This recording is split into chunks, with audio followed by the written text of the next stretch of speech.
전 예수님,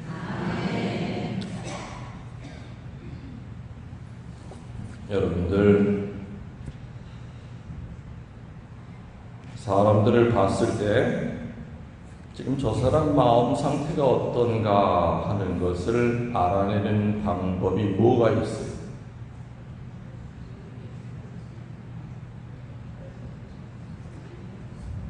얼굴 표정, 그 얼굴 표정 안에는 뭐 눈빛도 있고 입이 한 세자 빠져나와 있는 사람도 있고, 하여튼 얼굴 표정, 눈, 코, 입이 좀 달라, 그죠? 행복할 때 눈빛이 다르고, 또 그 째려볼 때 눈빛이 다르고, 도끼가 서 있을 때 눈빛이 달라요. 또 얼굴 표정 말고 또 뭐 보고 제가 지금 상태가 이렇구나 하고 짐작할 수 있는 것도 뭐 있어요? 네? 뭐라고요? 언어? 언어. 그냥 우리말로 말투 하면은 더 와닿을 거예요. 언어라고 하면은 좀 학적인 얘기. 말투의 종류를 보면은 대략 어떤 상태인지 알아내요. 말투의 종류가 어떤 말투들이 있어요? 편안한 말이 있어요. 그죠? 편안한 말이. 화가 났을 때 던지는 말투가 있고, 아주 뭐가 기분이 좋은지 그냥 혼자 흥분이 돼서 명랑한 말투 있고, 또 대꾸는 하지만 아무런 관심 없이 영원히 빠져 있는 말투가 있어요. 또 슬픈 말투가 있지요. 슬픈 말투. 그리고 정말 분노가 치밀었을 때 그때 나오는 말투가 있어요. 얼굴 표정을 봐도 지금 저 사람이 어떤 상태구나 알 수 있듯이 말투를 봐도 알 수 있어요.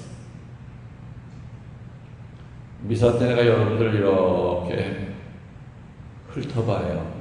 쭉 훑어보면 이제 말은 안 해도 얼굴만 보면 요즘 저 할매가 심사가 좋지 않아. 얼굴에 뭐가 좀 수심이 가득 차 있구나. 오늘 저 자매는 또 오늘 점심 누구한테 약속받았는지 지금 시계만 계속 쳐다보고 있는 거 보니까, 자, 내가 왜 지금 이 말로 강의를 시작을 하느냐, 강론을 시작하느냐. 오늘 예수님의 말투가 이게 문제가 돼요. 오늘 예수님이 하신 말투가 얼핏 들으면, 얼핏 생각하면 저주하시는 말투처럼 들려요. 그래요, 안 그래요? 예수님 말씀과 기적들을 듣고 보고도 믿지 않고 회개치 않았던 코라진과 벳사이다 사람들에게 하신 화가 치밀어 올라가지고 저주하시는 것처럼 들리지만 아니라는 거예요. 그래서 사람이 어떤 말을 내뱉느냐 하는 것도 중요하지만 사실은 그 말 앞에 서 있는 사람들이 어떤 귀를 가지고 듣느냐 하는 것도 굉장히 중요한 문제예요.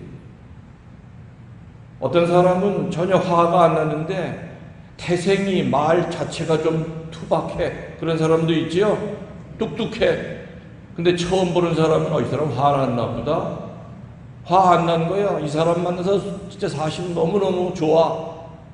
근데 말 자체가 툭툭하다 보니까 듣는 사람은 기분 나빠.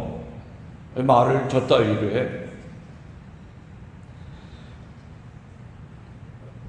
그때마다 이 사람의 내면의 그 마음을 알아채게 하는 것이 얼굴의 표정이요 또 말투이지만은서도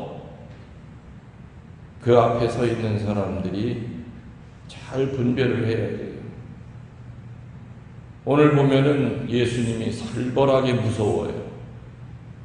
소돔과 고모라에 떨어졌던 벌은 건 벌도 아닐 거야. 니놈들 아무튼 가만 안 놔둔다. 얼마나 화가 나셨길래. 예수님이 성서에 보면은 화를 내신 것이 여러 번 있어요. 근데 내가 자주 얘기했듯이 그것은 분노가 아니라 무슨 노? 의로운 화.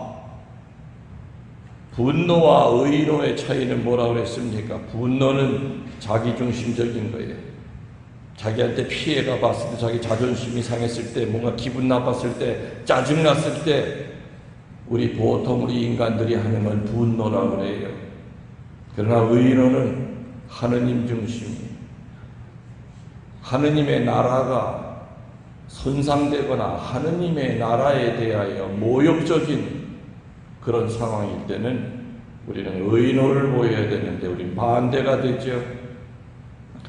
의로운 화를 보여야 될 때는 두려움 때문에 꼬리를 딱 내려요. 그리고 참으면 덕이 될 그런 분노는 어떻게 해서든지 그거를 폭파시키고 말아. 얼굴 표정으로 나타내든 소리를 질러서 나타내든 나 지금 이렇게 화가 나 있어. 나 건드리지 마. 나 시한폭탄이야. 나 터지면 나 죽는 줄 알아. 내 곁에 얼씬할 줄도 말아. 오늘 예수님이 보이셨던 이 말투는 분명히 평화의 말투는 아닙니다. 명랑한 말투도 아닙니다. 오늘 예수님이 했던 이 말투는 모욕을 당하셨기 때문에 끓어오르는 분노에 찬 어조가 아니라 염려하고 애태우는 슬픔이 서린 탄식의 말투였습니다. 분노의 말투가 아니라 무슨 말투요? 슬픔에 가득 찬 탄식의 말투였어요. 근데 우리 잘못 알아들으면 예수님이 화나셨다. 그것만 우리 마음에 들어올 수가 있죠. 자, 이제 하나 정리가 됐어요. 오늘 예수님의 이 말투는 분노하시는 말투가 아니라 슬픔에 찬 탄식의 말투, 비통에 가득 찬 정말 마음이 찢어지게 아팠을 때 하신 말투였다는 것. 그러면 도대체 코라진과 벳사이다의 죄가 어쨌길래 소돔과 고모라보다 더 악하다고 하셨을까? 성경에는 코라진과 벳사이다에 대한 얘기가 많이 나오질 않아요. 근데 오늘 성경엔 뭐라 그래요? 다른 어느 곳보다도 기적을 많이 하셨고 특별히 더 신경을 많이 썼던 마을이에요. 코라진과 벳사이다. 코라진과 벳사이다가 도대체 예수님을 어떻게 대했길래 예수님이 이렇게 그냥 깊은 슬픔에 잠겨서 어찌 니네 두 마을이 내 속을 이렇게 슬프게 만드느냐 하면서 탄식어린 말씀을 하셨을까? 크게 두 가지입니다. 이 두 마을이 소돔과 고모라보다 더 악하다는 소리를 듣고 그 들은 것이 그날로 끝나는 것이 아니라 2000년 동안 미사 때마다 나오죠? 작년 이맘때도 나왔었어요. 그죠? 내년 이맘때도 또 이 얘기 또 나올 거예요. 근데 하긴 얘기를 좀 아껴둬야 내년에도 내가 또 할 텐데 다 자꾸 집어내면 내년에 할 얘기가 없네. 또 내년 되면 또 알아서 성령께서 또 뭐 입을 열어주시겠죠. 그죠? 몇 가지라고요? 악하다는 소리를 들은 그 이유. 네? 두 가지. 첫 번째, 어떤 죄를 지었기 때문에 그랬느냐? 첫 번째, 망각의 죄를 졌어요. 무슨 죄예요? 다른 말로 망은의 죄를 졌어요. 망은혜는 말 그대로 은혜를 잊어버리는 걸 망은이라고 그래요. 그리고 망각은 뭐예요? 깨닫지 못하는 죄예요. 망각, 깨닫지 못하는 죄. 여러분들 이제껏 긴 인생 살아오시면서 여러분들이 은혜 받았던 거, 사람에게건 하느님에게건 은혜 받은 거 다 기억하고 계세요? 노트에다 다 적어 놓으셨어요? 혹시라도 내가 이 은혜 잃어버릴까봐, 내가 늙어서라도 치매가 와가지고 옛날 기억이 안 날까봐, 은혜 받았다 생각할 때 내가 내 종이에다, 노트에다가도 몇 자라도 적어 놓고 사셨어요? 아마 그걸 다 적어 놨다면 노트 몇 권이 됐을 거예요. 맞아요? 틀려요? 근데 여러분들 얼굴 보면은 기억나는 게 몇 개 안 돼. 다 보면 알아. 우리는 대부분 편리한 쪽으로 기억하려고 하는 습성이 있어요. 영적으로 얘기하면 악습이 있어요. 돈 받을 건 확실히 기억하는데 돈을 줘야 될 건 기억을 안 하려고 했어요. 내가 얻어맞은 거는 아주 돌에다 새겨놓는데 지가 남을 때린 거는 기억을 못해요. 서운한 것은 쇳덩어리라도 가지고 그냥 끌로 파가지고 새겨놓는데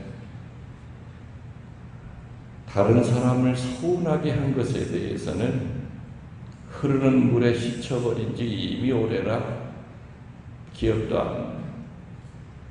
늘 우리들의 이 머릿속은 반대로만 살아요.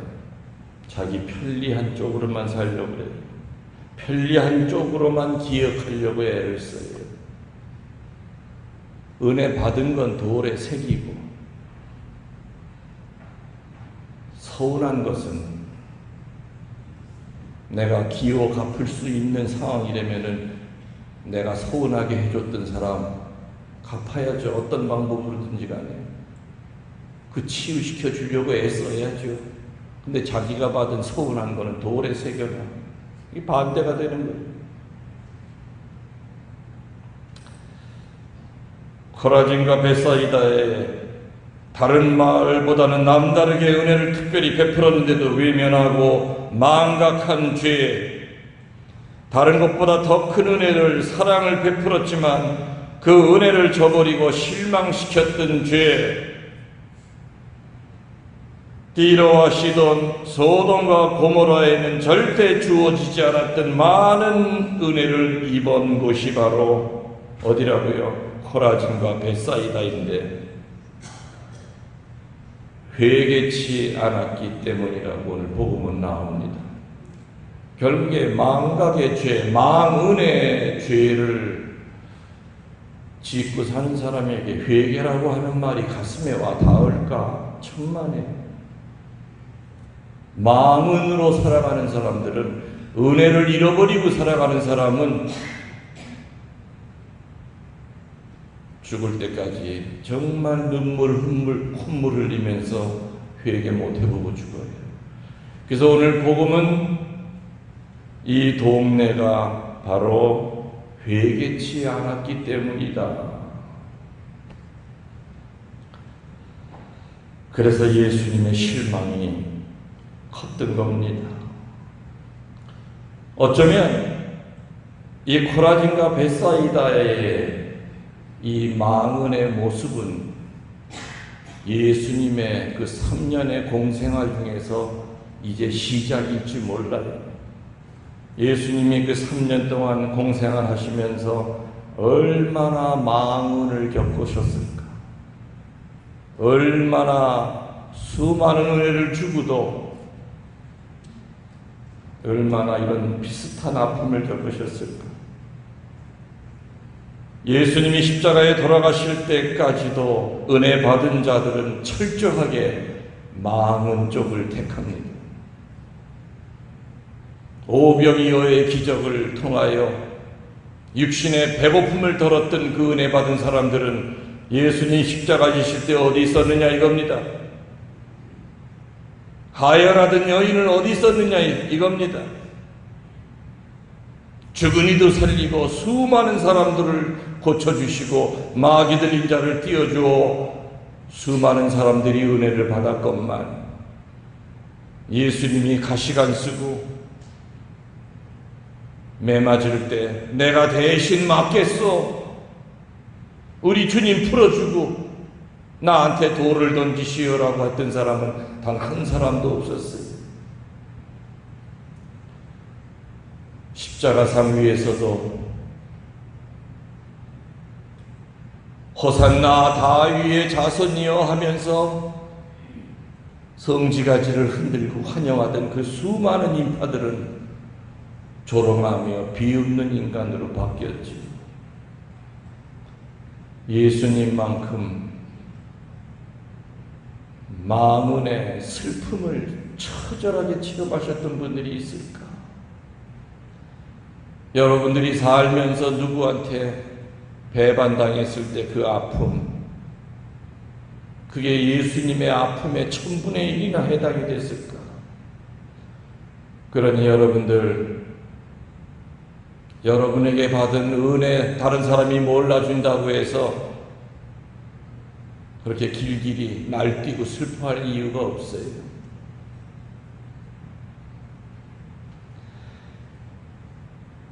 망각의 죄, 망언의 죄는 회개를 막습니다. 오늘 예수님이 다른 것보다 더 큰 은혜를 베풀었건만 은혜를 잃어버리고 살아가고 있는 이 도시에 너희들 소돔과 고모라가 받은 그 벌은 벌도 아닐 거다. 이것은 분노에 찬 저주가 아니라 어찌 그러니, 어찌 회개를 못하니 라는 슬픔에 가득 찬 탄식의 말이었습니다. 두 번째로 이 동네가 지은 죄는 무관심의 죄입니다. 무슨 죄라고요? 이 동네 사람들은 예수님을 공격하거나 공박하거나 성 밖으로 내쫓은 적도 없습니다. 예수님을 끌어다가 십자가에 못 박으라고 소리 지른 적도 없습니다. 그저 예수님에 대해서 관심이 없었던 겁니다. 무관심했습니다. 무관심은 영적으로 표현할 때 영적 살인을 뜻합니다. 영적 죽음을 뜻합니다. 부모와 자식 사이의 무관심, 부부 사이의 무관심, 목자와 양들 사이의 무관심, 어떤 공동체라 하더라도 무관심이라고 하는 이 어둠이 깔리기 시작하면 죽습니다. 생물학적으로, 법률적으로만 부모와 자식이요 부부지간일 뿐입니다. 천주교 신자라고 하는 공통 옷만 입고 있을 뿐이지, 입으로만 형제님 자매님 할 뿐이지, 무관심이라고 하는 어둠이 그 공동체에 깔리면 그 공동체는 공동묘지와 똑같습니다. 무관심이라고 하는 이 어둠의 열매의 시작은 참으로 미소하고 미미합니다. 작은 상처가 시작이 될 때가 있고, 서운한 마음 한 조각이 무관심이라고 하는 열매로 연결이 될 때가 있고, 나의 이기적인 마음, 너무 기대에 찬 마음, 이런 마음이 시작이 되어 무관심이라고 하는 영적 죽음의 상태까지 이를 수 있고, 교만한 마음이 무관심이라고 하는 열매를 맺을 수도 있습니다. 이런 것들이 씨앗이 되어 뿌리 내려 싹이 올라오고 잎이 나오고 향기 없는 꽃을 피우고 나중에는 무관심이라고 하는 열매를 맺게 됩니다.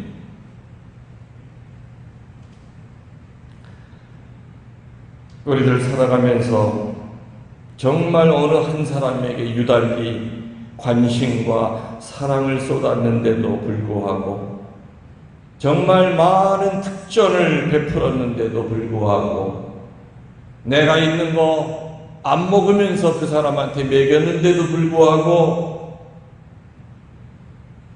그것을 받은 자가 무관심했을 때 준 사람에게는 얼마나 괴롭고 실망이 되었던지 경험이 있는 사람은 압니다. 맞지요?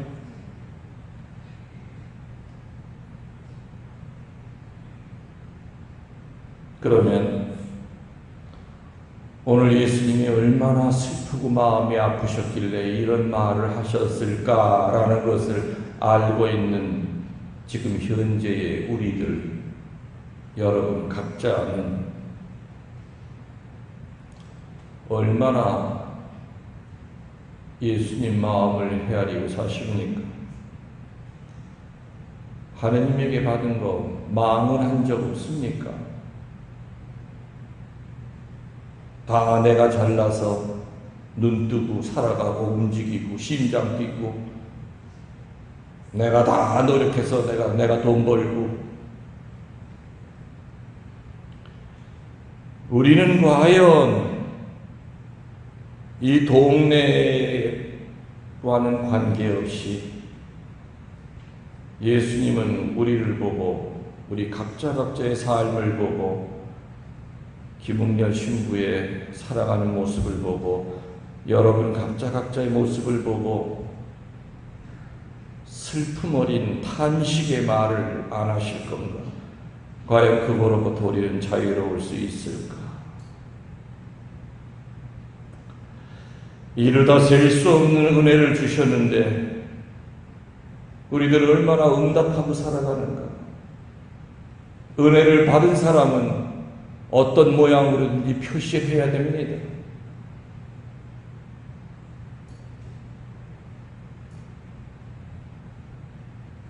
하다못해 과일도, 사과도 가을이 되면은 어떻게 표시해요? 빨갛게 익어서 하느님께 고맙다고 표시해요. 벼도 익으면은 고개를 숙이면서 감사합니다 하고 고개를 숙여요. 감도 익으면은 하느님께 감사하면서 노랗게 물들어. 그 하찮은 생물들도 하느님에게 받은 은혜를 감사하면서 살아가는, 머리끝에서 발가락까지 하느님의 은총으로 덮여있는 우리들, 얼마나 감사하고 사셨습니까? 믿음을 모르는 사람보다 나을 게 뭐가 있습니까, 여러분들이? 믿음이 없는 사람도 하는 것마다 잘 될 때는 천지십령께도 감사하고 돌아가신 조상들께도 감사하고 살아요. 그들과 우리가 다른 게 뭐예요? 코라진과 벳사이다가 우리보다 못한 게 또 뭐예요? 말씀을 주셨고, 그리고 무엇보다 우리 구원해 주셨고, 칠성사의 은혜를 주셨고, 이루다 셀 수 없는 은혜를 주셨건만 우리들 역시 망언의 죄 속에 살아가고 있지는 않는가? 두 번째로 무슨 죄요? 무관심의 죄를 짓고 살아가고 있지는 않는가? 두 다리는 때가 되면은 지가 벌떡 일어나서 어디 가는가 봤더니 미사하러 와. 또 1시간 내내 앉아있어. 예수님은 아이고 이 더운데 어떻게 반갑다. 예수님은 정말로 따뜻하게 맞이하는데 몸뚱아리는 1시간 동안 예수님을 쳐다보는 것처럼 이쪽을 향하고 있지만 마음속은 무관심해요. 다른 생각으로 가득 차 있어요. 무관심은 영적 죽음이라고 했습니다. 영적 살인이라고 했습니다. 가족들끼리도 무관심의 상태가 될 때는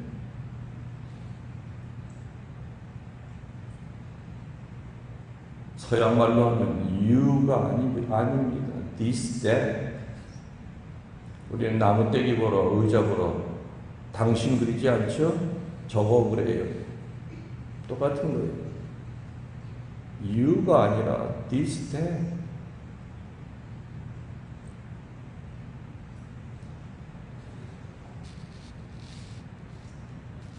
이 두 도시는 다른 어느 도시보다도 사랑과 은혜를 받았습니다.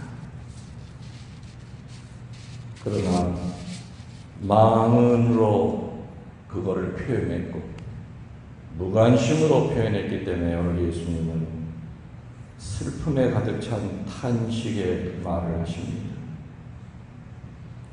앞으로 성세에서 예수님은 계속 이런 상처를 받게 되십니다. 여기보다 사실은 먼저 어디에서 상처를 크게 받으신가 알죠? 지난 주일 복음 아니에요? 아니었나? 평일복음이었나? 헷갈리네 아주. 고향에 찾아가셨던 게 언제야? 에? 그래도 다행히 같이 무식하니까 다 다행이네. 나도 기억이 안 나지. 하긴 했는데 언제 강론 하긴 한 것 같은데. 난 하도 뭐 평일복음이나 주일강론이나 똑같은 느낌으로 하다 보니까 어느 게 주일강론이고 어느 게 평일강론인지 헷갈렸거든. 아, 그러네. 주일강론이었네. 아닌가? 편견과 오만에 대한 얘기한 게 뭐예요? 예? 아, 금요일이에요? 내가 편견과 오만이 뭐냐고 물어봤죠? 편견과 오만으로 똘똘 뭉쳐있는 동네가 어디라고 그랬어요? 예수님 나자렛. 응? 아니 이렇게 잃어버리면 나도 서운해 진짜. 며칠이나 됐다고. 편견은 뭐라고 했어요? 편견은 뭘 편견이라고 그랬어요? 내가 다른 사람을 사랑 못하게 막는 게 편견이라고 그랬고, 오만은 뭐라고 그랬어요? 다른 사람이 나를 사랑 못하게 막는 게 오만이라고 그랬죠. 편견과 오만으로 가득 차 있는 예수님의 자랐던 그 나자렛에 가서 예수님은 숨어도 그런 개수모를 당하고 올 수가 없었어요. 저 남자 목수 아니야 저거? 저 애미가 과부 마리아 아니야? 세상에, 아니 저런 인간이 우리한테 가르침을 줘? 아이고 수치스러워. 아이고 혐오스러워. 예수님은 그들이 믿음이 없는 걸 보고 이상하게 여겼다 하면서 떠나셨고, 그 이후에 예수님은 나자렛이라고 하는 것을 단 한 번도 다시 돌아가신 적이 없어요. 나자렛에서는 기적을 일으키지 않으셨어요. 편견과 오만으로 사로잡혀 있거나 망은의 은혜를 잃어버리거나 또 무관심으로 똘똘 뭉쳐있는 이런 동네라고 하는 건 지명이죠. 결국에는 그 동네에 사는 인간들이 문제예요. 우리들이 각자의 문제입니다. 과연 나는 편견과 오만 때문에 망언과 무관심이라고 하는 이 어두움 때문에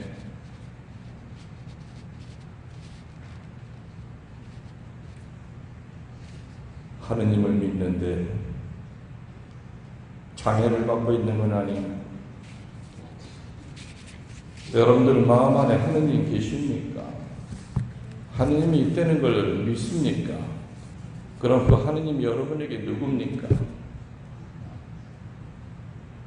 Who is God? 여러분들에게 하느님 누굽니까?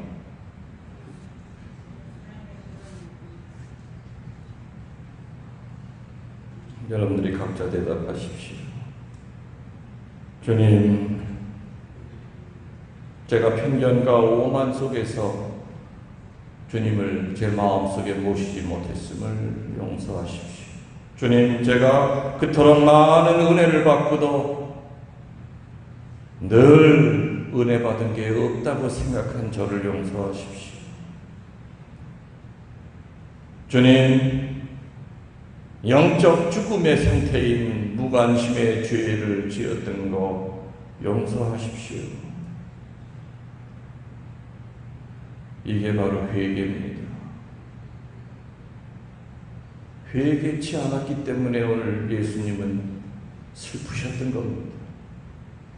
우리들이 회개치 않으면 예수님은 슬퍼하실 겁니다.